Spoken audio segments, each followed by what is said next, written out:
What up, boys and girls? Welcome back. We got the Malibu out here.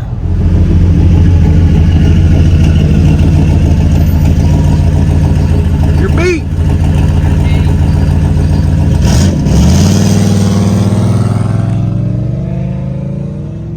So we are headed to Town's Performance yet again, and we're taking the Malibu today. We're gonna put the Malibu on the dyno. He came by yesterday, and I went through and set up his boost controller stuff, and he went out today and put some E85 in it and talked to the guys over at Taos. We're gonna put it on the rollers. Quick little rundown on the car while I'm thinking about it. This is basically LC9 block, was a Gen 4 aluminum 5.3 block, 243 heads, stock valves. It's got 660 springs in it. The Texas Speed dumpster fire cam that Cletus used in Ruby, S480 T6. This motor is currently now a 383 stroker. It's got some aftermarket crank, aftermarket rods, and I believe like a Wiseco piston. We're good to go to make some power with this thing. The only limiting factor on this car is probably going to be the injectors. I believe it's got like FIC 1200s or something in it.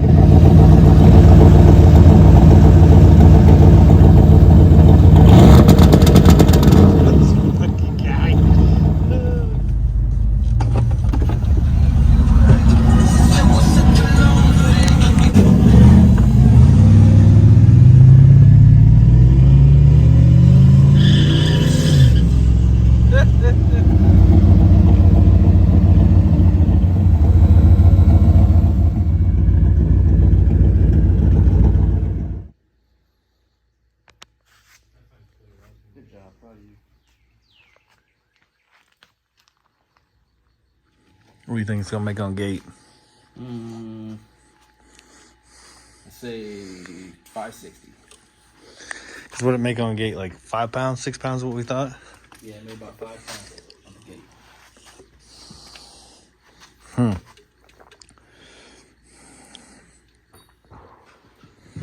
I don't even know what to guess. At 7,800, I would think mid fives. Oh, okay. That's what we're running around 278. I got the limiter at 75.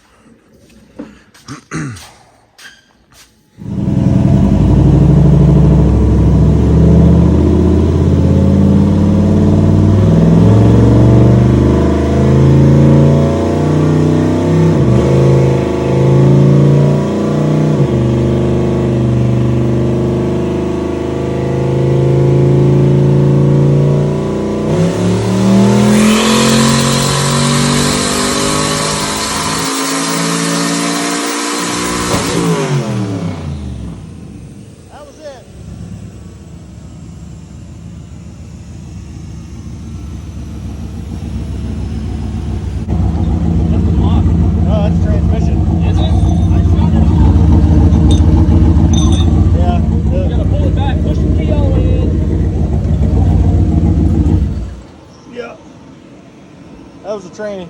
Was it? Yep. Oh, drive shaft. Drive shaft, bro. How the fuck would you do that? But it sounded like it was up here, and then fuck the drive I shaft. think that drive shaft was too short. No, it's too long. Was it too long? Oh, me, bro.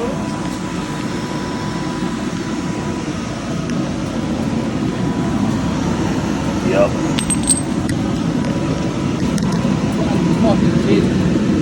Did it window the whole transmission or the block? No, this is the transmission. Yeah, tail shaft's gone. Rear yoke's broke off. The rear yoke is broke off? Yeah. Yeah, it's not even attached to the rear end. And when it did it, it was up here. Like it sounded like something up here fucking broke. No, I mean, it's the whole drive. Usually when it's drive shaft breaks, it'll take out the rear end. Right.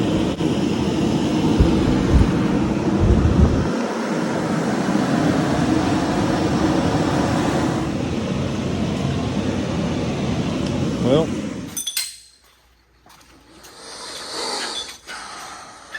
oh damn!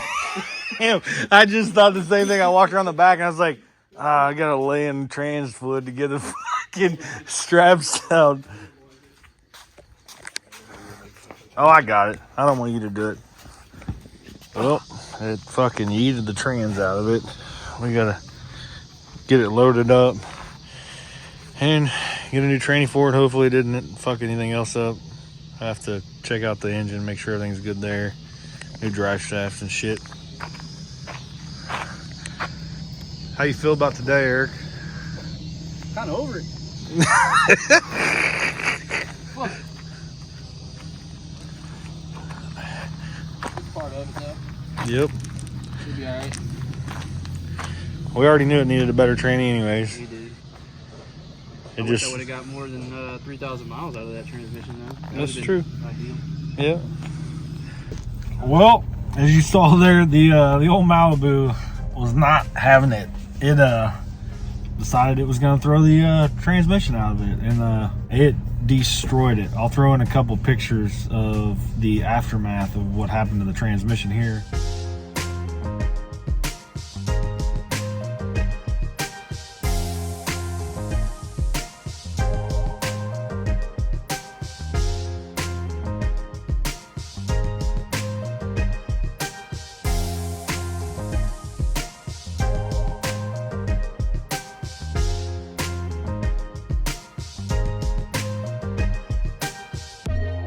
And it, I mean, as you can tell, it just like split the case wide open, broke the bell housing. I mean, broke the output shaft in half off the drum. Like it just, and we don't honestly know why. Like that transmission was rated for, I think, 600 foot-pounds of torque.